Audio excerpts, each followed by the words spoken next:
Every year, the NBA has a surprise team that no one talks about or thinks about that end up making some noise. Last year, we had a few. The New York Knicks, the Utah Jazz before they decided to tank, and the OKC Thunder all had better than expected years. The 2023 NBA season will no doubt be exciting with new resting rules and all new in-season tournament. There's a chance this might be one of the most exciting NBA seasons in a long time. There is one team that no one talks about or has in their top 8 in the Eastern Conference. One team that has so many question marks that it has pundits and insiders thinking they are gunning for Dame Lillard. One team that will shock the NBA this season, the Toronto Raptors. Let's break it down. If you want more content like this, make sure to like and subscribe to help the channel grow. Forget Damian Lillard. The Toronto Raptors, as constructors, will have a bounce-back season. Even though the team had an uneventful offseason, they lost Fred VanVleet to the Rockets, hired a first-time head coach, and drafted a not-so-exciting rookie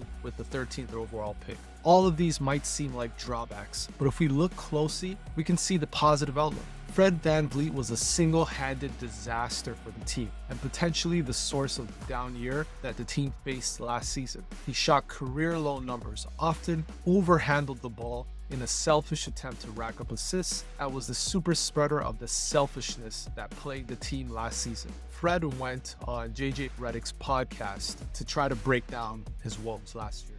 I think from a stylistic point, the way we were playing last year was just kind of free and easy, and I think I was much more a focal point with just on-ball duties and having the ball the whole game and being able to kind of dictate where I want to go. And this year that's changed a little bit. Some nights it doesn't, and the nights where it doesn't, those are the nights that I'm struggling this year, where it's like the out of rhythm games where I may get a couple catch and shoots, couple contested ones, couple ones off the dribble, not getting to the foul line, and then, I get 3 wide open ones at the end of the night when we need them. And if I make them, we win. If I miss them, we lose. Fred tried to blame his poor play on Scottie Barnes having the ball in his hands more and playing off ball, but this excuse is laughable. Fred simply was worried about getting the bag so much that the pressure of the season was impacting his play. The locker room suffered, and the other guys on the team carried the same mentality, which destroyed the season. Fred leaving the team will become a net positive, as his aura and negativity will no longer be around, giving rise to players like Scottie Barnes to handle a lot more of the playmaking role and setting himself up as the rising star of the team.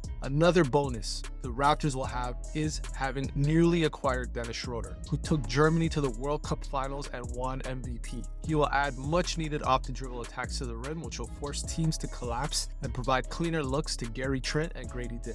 Another net positive will be the firing of Nick Nurse. Although Nurse had an overall successful run coaching the Raptors, his flaws began to show last season. Nurse is unable to coach veterans and hold them accountable when needed. When Fred made horrible decisions or was costing the game, Nurse would not pull him from the game.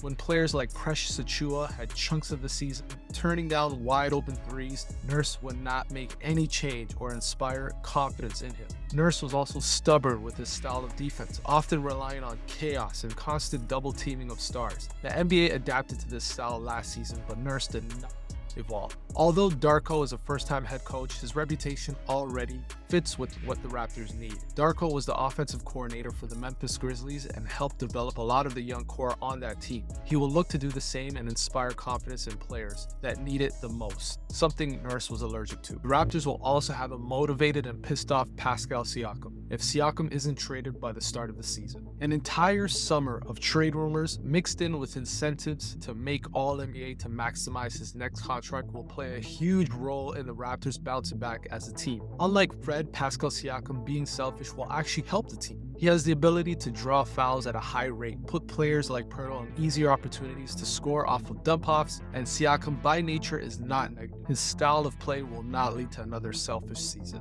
This can all blow up in my face, and we can see the Toronto Raptors have a disastrous start to the season, which leads to the team being torn apart by trade deadline. But all signs are pointed to a bounce-back year for the Raptors, and I'm predicting they will be a solid top 6 team in the East, and they do not need Damian Lillard.